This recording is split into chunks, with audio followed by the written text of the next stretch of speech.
Thank you, everyone, for reporting back. We want to start now our program for this morning. And it's my great honor to introduce our keynote speaker, who is going to be speaking to us this morning and inspiring our conversations for the next 2 days. Ms. Tonier Cain-Muldrow. Sorry, let me pull it. Ms. Kane is a trauma survivor and internationally recognized trauma-informed care expert. Her work has focused on heightening awareness of the characteristics and effects of trauma and improving the performance of service providers like those of us here today who interact with trauma victims and survivors.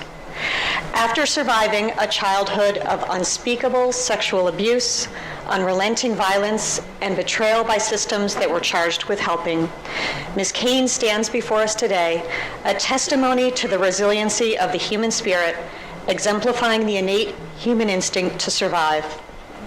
Ms. Kane lived on the streets for 20 nightmarish years.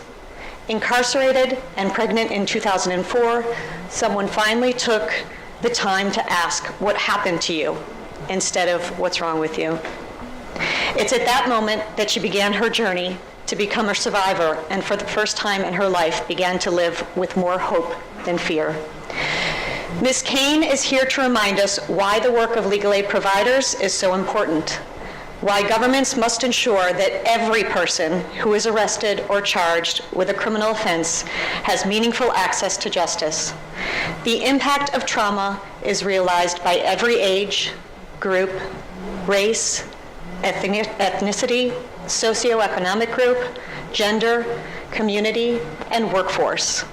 As Ms. Kane shares her story, I hope we will find ourselves challenging our professional and personal beliefs, and I hope her story will remind us why the tremendous impact that we can have as legal aid providers, as governments, as service providers on individual lives. Ms. Kane?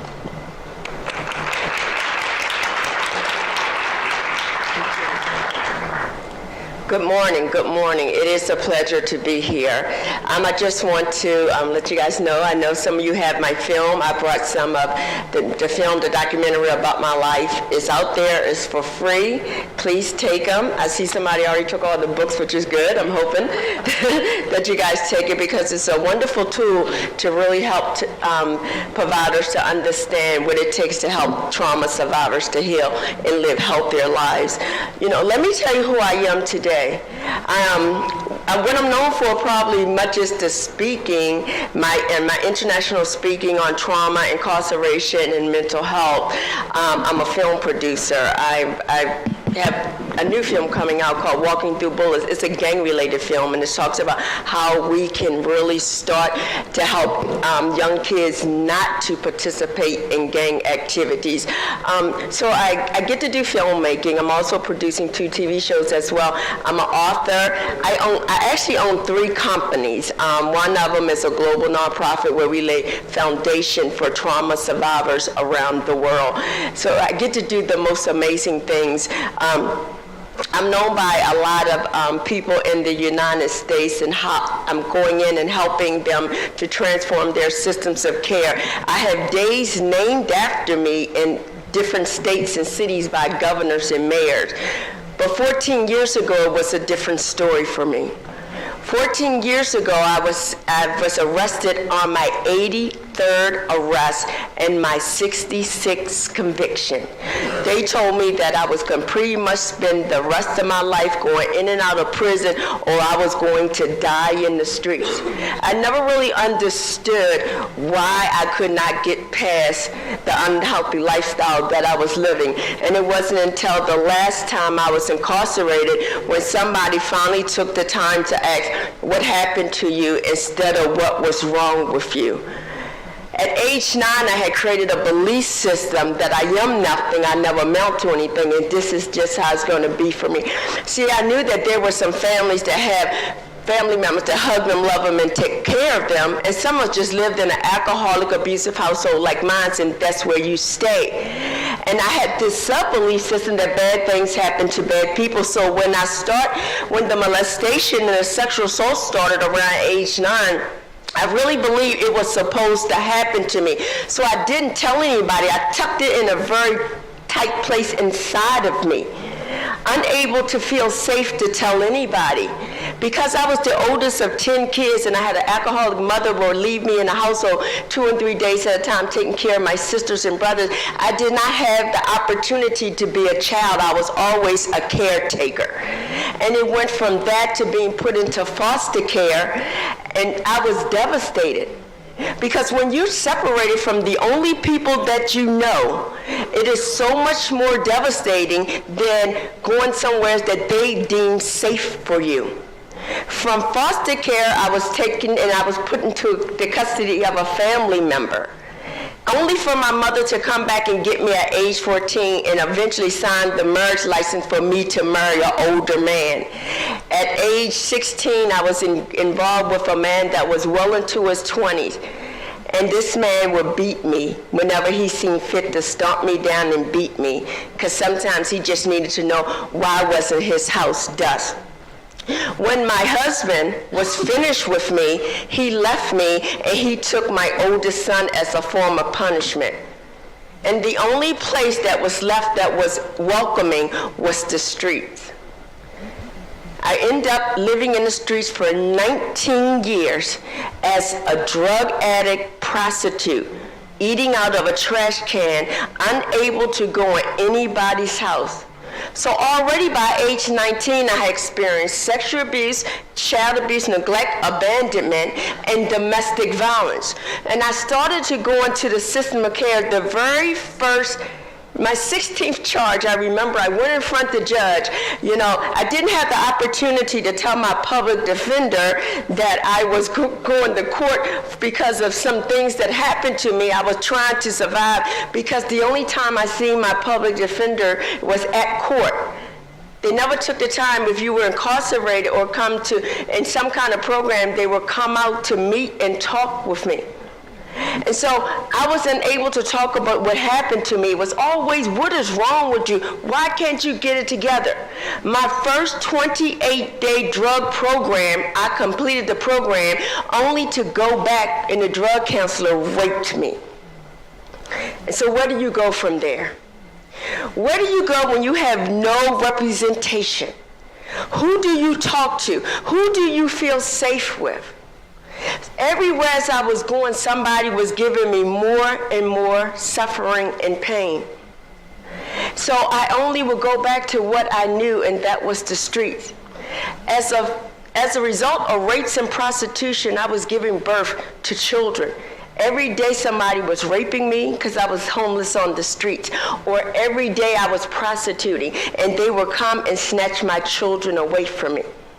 I lived in nothing but suffering and pain for 20 years on the streets. And I would go into these systems of care to ask for help and try to get help, but nobody could see past the drug addict. They kept misdiagnosing me mentally ill, over-medicating me. Nobody could see past the homeless prostitute to see that inside of this person could be someone that could live a healthy lifestyle.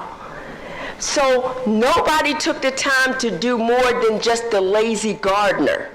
I always had somebody that dealt with the surface, try to get me housing, try to get me this, but nobody was really trying to understand what it would take for me to heal, to become the successful person I am today.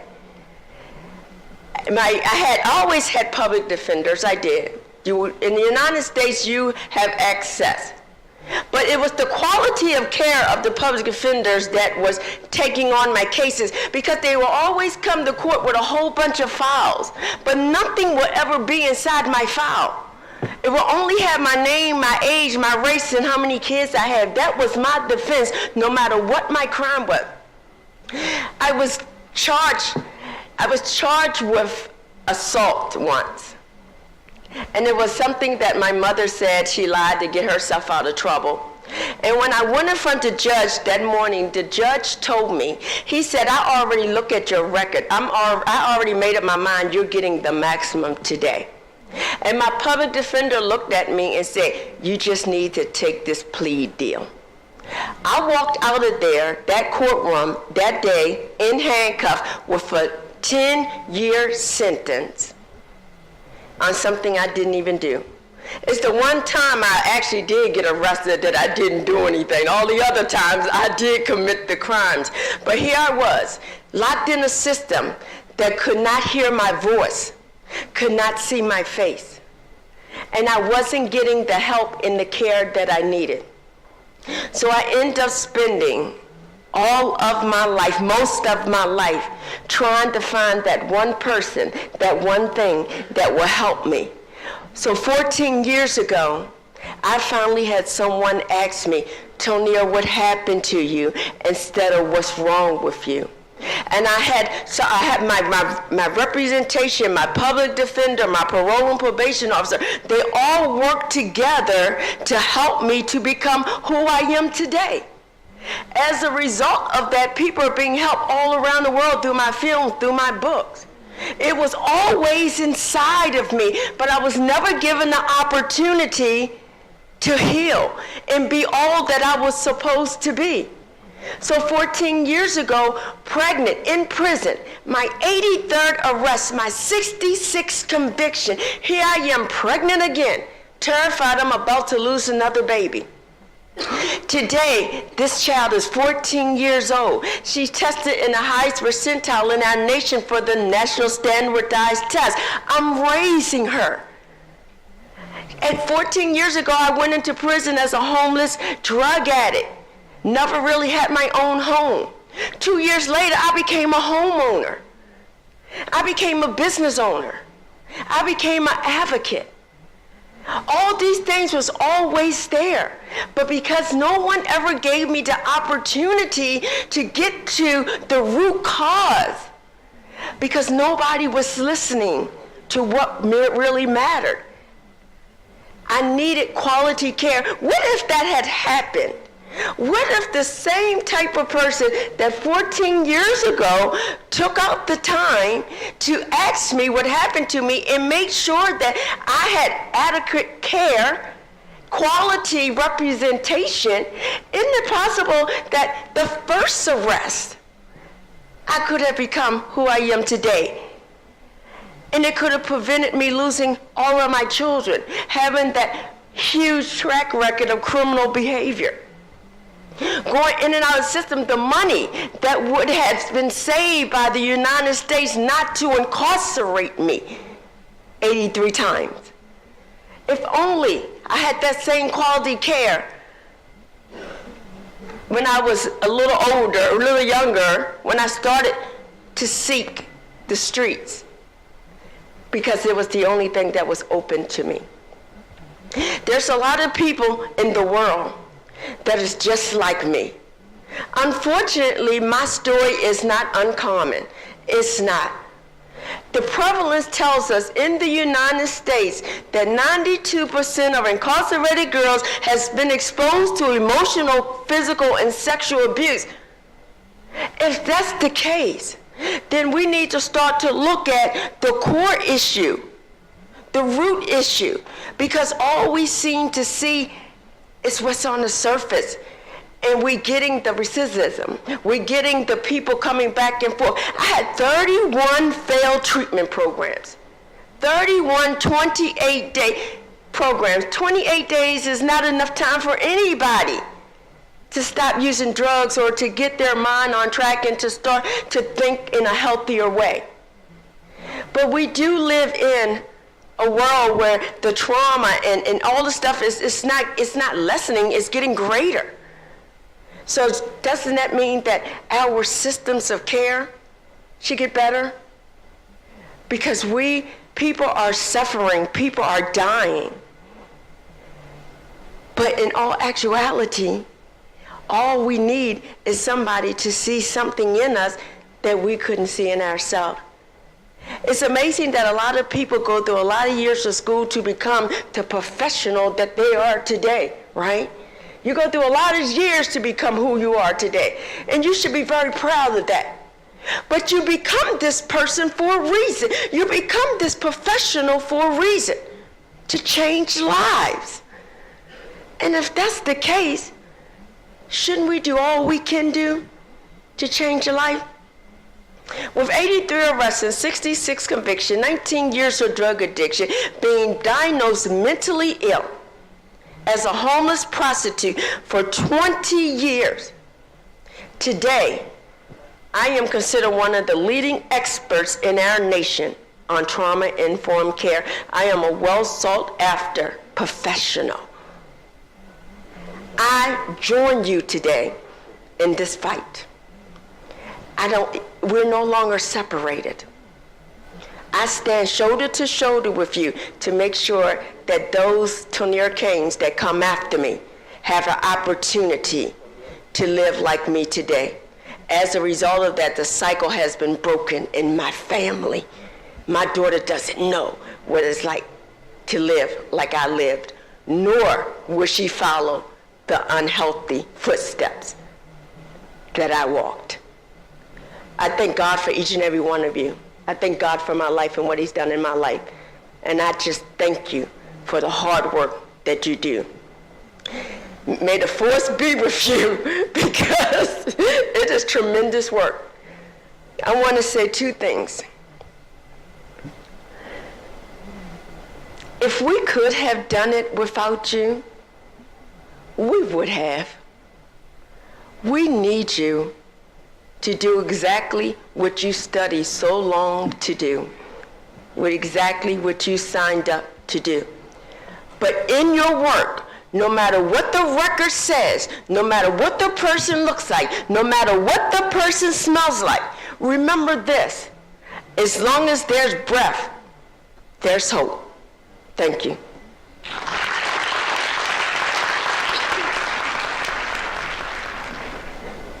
I think we have about 10 minutes before we start the next session. So does anyone want to ask any questions of Tonier? Yeah? You want to come back up? I didn't know if 20 minutes here was the same as 20 minutes in the U.S. I know. You're very efficient. You stuck to time. Yeah. Congress only give me 90 seconds, so you get used to talking very short. I'd love to hear, I'm Terry Jennings from the United States, over here. Hi. I would love to hear more about that moment in time when someone asked you that question, and what went through your head and kind of the process of seeing yourself in that different way, because I think that's the pivotal moment. Yes. I'd love to hear a little bit more about that. Absolutely. So 14 years ago, I had an opportunity to go to a program for pregnant inmates. And this program was called Tamar Children's, works on your trauma, your addiction, and mental health and recovery. And again, did I really think that anybody could really help me after 31 failed treatments? No. But they said something different. They said, I get to keep my baby with me through this treatment. That made one difference. But when I got to this program, everything about this program suggested that they understood what I've been through. You know, I had the opportunity to really talk about what happened to me, because they asked. And even everything about them, their body language, the way that they responded was so non-judgmental. And I was able to do that. And then they helped me to understand that using the drugs was really a good strength for me, really. Because if you think about it, when you have so much trauma, so much has happened to you, just oftentimes I wanted to blow my brain out. I did try to commit suicide unsuccessfully. But the drugs numbed it. So I stopped trying to kill myself long enough for somebody to help me. So they said, well, Tonier, you found something that kept you alive. Now what we need to do is help you to develop some healthy tools to replace those old negative tools. Because the old tools were getting me arrested, was having me homeless on the streets, were taking my children away. So I had to learn that, first of all, I did have strengths, because so often people look at our weaknesses instead of our strengths. How often do people tell us what's wrong with us instead of what is right with us, right? So finally, Pete was telling me what was right with me. I never knew anything was right with me. And I had them to believe in me until I could believe in myself. So it's just, everything was just so non-judgmental, and it was a level of care and commitment to me.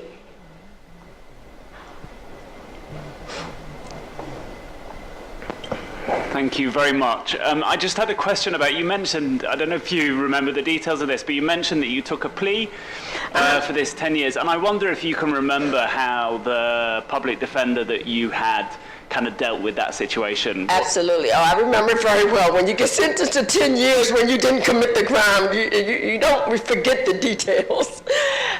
So I had so many arrests, right? So this was, once again, another arrest. What had happened was my mother and I used drugs together. And when the drugs was gone, she kicked the door in where I was, thinking I had more drugs. So when the police came, they arrested me, and she said that she kicked the door in to save my son because I was in there abusing my son, which wasn't true. So when I was able to meet with the public defender, now remember, I wasn't meeting with this public defender, you know, in sessions. This was pretty much, I seen him the morning of the hearing, the first hearing, to see if I was going to get indicted. And so he comes in and he says, well, you know, your record's here. And I was like, well, I did not do it. I didn't do it, and I was explaining to him everything. And please understand this, I was high all the time, I was drunk. They just couldn't see past that. Yeah, whatever. So because they always believed I was just manipulating and I was lying. So when we went to court in front of the judge, his name was Judge Green, I'll never forget. And he said, I looked at your record this morning and I already made up my mind that he actually said that. He says, nothing you can say, you're getting the max today. And my public defender, you know how, the public defenders are really good at this. I don't know why they cover the mic, because, they don't say much, I'm joking. But he was like, just take the deal. And because he said it could get worse. He said they was going to take away 2 of the charges. I just to have 1 charge, and I would get most of my sentence suspended that day. Hello, Tonier. Hi. Thank you very much for your testimony. I'm Nicolas from Argentina. I'm a public defender, and I'd like to know a little bit more about your current work. How you advocate for it in this trauma association. Absolutely. So one of the things that I do, I create curriculums to help our systems of care to be more trauma-informed, getting to the root cause. But just recently I started to I was just in South Dakota working with the Supreme Court system in South Dakota in the United States and working with their parole and probation officer.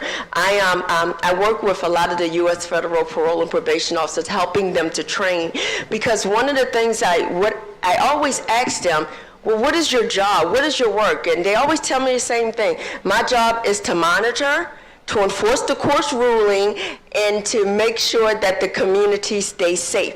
That is the 3 things, no matter who I'm training, whether it's what state, what district. Parole and probation also always tell me that. So my trainings help them to understand that they are in a great position to help those that they serve be successful in the community. But it's the way that we think. If my mindset is I'm a monitor, I'm a force, and I'm going to keep the community safe, that's all I'm going to do. But if I'm thinking I am put in a position to help my clients to live successfully into the community, I'm going to do a little different. I'm going to work a little different. So I work with a lot of court systems in our country to help train. I have a curriculum called the RICH approach. It's respect, individuality, connection, and hope. And it talks about how to really integrate your work together in a collaboration with those that you're serving to help them to live a healthier lives and change. Because trauma-informed care is a culture. You're trained the way that you're trained. But this is when we start to ask you to flip your systems upside down and be willing to look at your practices and say, maybe up until this point I caused more harm instead of good. So. Thank you for being with us, Tanya. So I'm Zaza Namoradze. I work for the Open Society Justice Initiative. I'm based in Berlin. you probably had many public defenders in the process. I did. You said that the chain really breakthrough happened when many parts of the system came together and they sat together and decided, how we can help you. Was there a situation where public defenders in prior situations tried to help you and really ask that question to you, but they could not break the system because the system was working against you? Or you just had a bad luck, you did not get the right public defenders throughout that process and it just came together at that moment only? No, actually, I think that for the most part, they thought they were doing a good job. I really do, because you think about our public defender system, they have a huge caseload, right? And it's almost impossible. And they're like, we're not therapists. You know what I mean? That's not what we do. But the fact is this, representation should represent the person with quality, right? And so I think that if we start to stop for a moment and say, wait a minute, why we keep getting this woman in our office? You know what I mean? Maybe we should dig a little deeper. Maybe we should try to figure out what's going on with them. And that happened the last time I was in court, when the public defender and the prosecution actually came together and said, look, we need to help her out here. So when I did go back to court to get more time, I was able to get the time I needed to go to this program. So I really believe that they tried. I think they're doing a great job, or they're doing the best that they can. But you have somebody's life in your hands. You know what I mean? What you do with them, how you represent them, will change the course of their lives and their family lives. And so I believe that it needs a little bit more consideration that has been given. I think we had, sorry, there's still a minute. მოგესალმებით, ვადლობთ. პაატავარ საქართველოს ადვოკატთა ასოციაციას წარმოადგენ. მე ერთი რაღაც წმინდა სამართლ. Yeah, we're going to need this. Yeah. I can't even speak proper English yet. Yes. წმინდა სამართლებრივი ნაწილი მაინტერესებს აი თქვენი ურთიერთობისა სასამართლოსთან. თქვენ ახსენეთ, რომ მოგიწიათ ისეთ პირობებზე დათანხმება, საპროცესო შეთანხმების ისეთ პირობებზე დათანხმება, რომელიც თქვენთვის იყო მიუღებელი. ამ გადასახედიდან თქვენთვის, სად იყო პრობლემა მართლმსაჯულების რომელ ნაწილში, სასამართლოში, ადვოკატმა იმუშავა არასათანადოდ, პროკურატურის როლი იყო ის, რაც არ უნდა ყოფილიყო, თუ მართლმსაჯულების ასე ვთქვათ, ან დაუშვათ რომ არ გაგეფორმებინათ იქ საპროცესო შეთანხმება. რა შედეგით დასრულდებოდა და გებრძოლათ ბოლომდე თქვენი სიმართლისთვის, როგორც თქვენ ამბობთ, მართალი იყავით. რა შედეგით დასრულდებოდა აი ეს დავა? ამ გადასახედიდან. Okay, absolutely. So the question is pretty much in that when I took the deal, what would have happened? What do I think would have happened if I did not take the deal? So I think that the judge would have given me just what he said he was going to give me. But please understand that I've never had I never felt empowered to speak up for myself unless somebody gave me the opportunity. And really, truthfully, I lived with so much shame at that point. I was like, remember, it is what it is. That was my belief system. So I think that you're right. With the judge saying that he's already going to give me time, the only representative, the only advocate I would have had was my public defender that said, wait a minute, Your Honor, wait a minute. We need to really consider this because we believe that, well, she's saying that she's not guilty in this, you know what I mean? And so maybe we should think about this and maybe have a trial or something. I don't know which would have happened. I just really don't. I just went on with the program, you know what I mean? Because when your public defender say take the deal, you just take the deal because, I mean, they should know better than you about what's going to happen with the legal system. Thank you. My name is Maysam Nouairi. I'm a judge, the Director General of the Ministry of Justice in Lebanon. My question is, how is your relation with your mother now? That's usually the first question. So I actually take care of my mother financially. My mother has always been an alcoholic. She's always been someone that that's been very neglectful. But what I realized as a trauma expert, it is not natural for mothers not to care about their children. So what has happened to her to prevent her from the natural? And when I start to understand my mother's story a little better, my mother, when she was 4 months pregnant with me, my oldest sister died. And she had 3 other kids that died as well. So I can see how she disconnected, you know, and not to mention she lived in a very abusive relationship with my father. So I take care of my mother because of my faith in God and because I'm a trauma expert. And it has made some difference in her life. But so we have a different relationship. It's kind of like I'm the mother now and she's the child because I take care of her medical. And she's always so scared all the time and it's very sad. But I do the best I can to try to encourage her and empower her life as well, like somebody did me. Maybe a couple more, yeah? Judge Asad Shunar from Palestine. عندي سؤال باللغة العربية بس لو سمحتي. بحكم اننا كقضاة طرحت تجربتك في التعامل مع المدعي العام وفي ايضا في مساعدة المحامين. كيف كان النظام القضائي اللي هو القاضي الجاج في التعامل مع قضاياك بالذات انه القاضي بيطبق قانون اكثر ما انه بيتعامل في فليكسبل في مرونة في بعض الامور. فبالتالي كيف كان النظام القضائي يساعدك من الخروج من الدائرة اللي كنت عايشة فيها؟ شكرا. I'm not getting interpreted. No translation. Sorry. Maybe you want to try again and see. Again? Sorry, can you repeat the question? We did not have translation. I am a judge from Palestine. أنا قاضي من فلسطين. طرحت تجربتها في التعاطي في التعامل مع في المساعدة القانونية legal aid من قبل المحامين. No, there's no translation. Okay. I can repeat the question in English. He's asking, you know, the work of judges are all legal and they are talking or working with laws. How the legal system or the judiciary system or judges help you in like dealing with your case? Was it like the judges were like you know, they try to help you in a different way or to find a solution for your problem away from the law articles? Okay, so I've been in front of a lot of judges, and all the judges were pretty much different.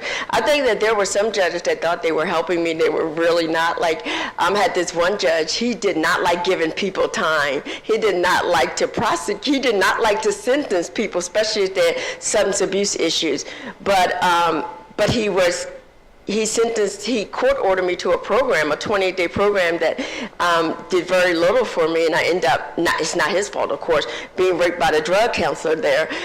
But I think that judges are, like you said, they have their records there. This is what they have. And they just kind of go on what your record says and what the recommendation of the court says, which is the prosecution and, again, the public defender or the attorney.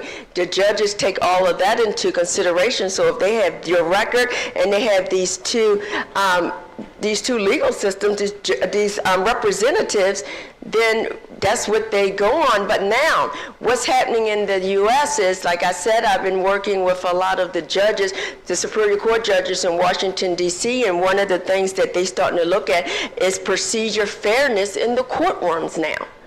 I have a talk show, a radio talk show. I just had a judge on my talk show last Tuesday night to talk about, instead of drug court, she changed her court because after hearing me, she changed her drug court to call a journey court. So now what they're considering, instead of telling people that is when you're in drug court that you have to have stable housing, this and this and this, what they're understanding is a lot of people can't attain what they're saying they have to have. So they're going a step further to make sure that people have access to what they're saying they need to have to be compliant in drug court.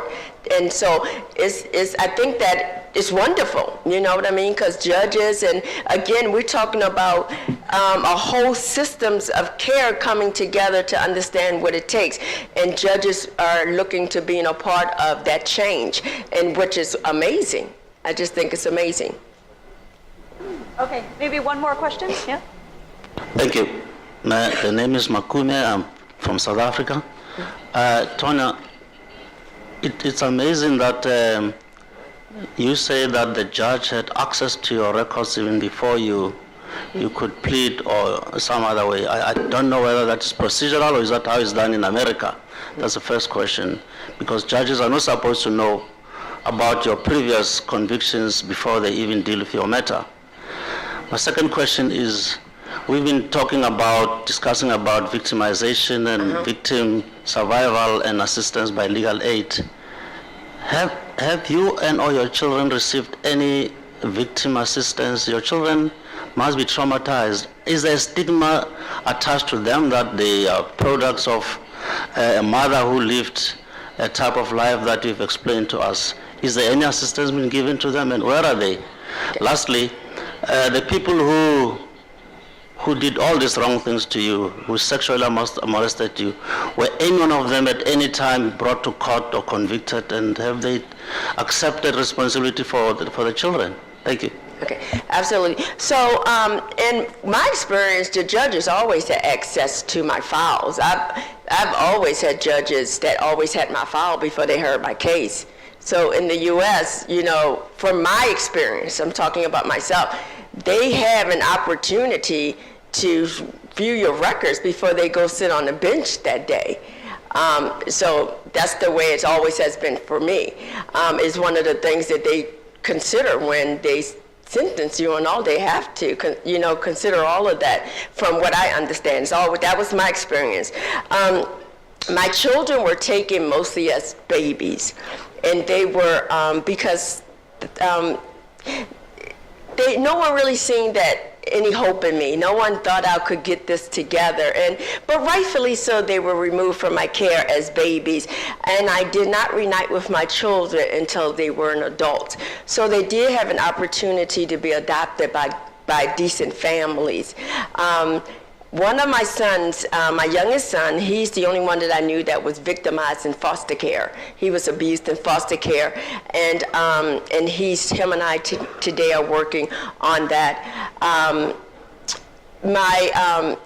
My predators, those that victimized me, the only one that has been held accountable for this action was the drug counselor that raped me in the program that I was court ordered. All the others were community men and because as a child, I mean, these things happen to you and you just don't talk about it and you don't tell anybody, so they never were held accountable for it. Thank you, Tonier.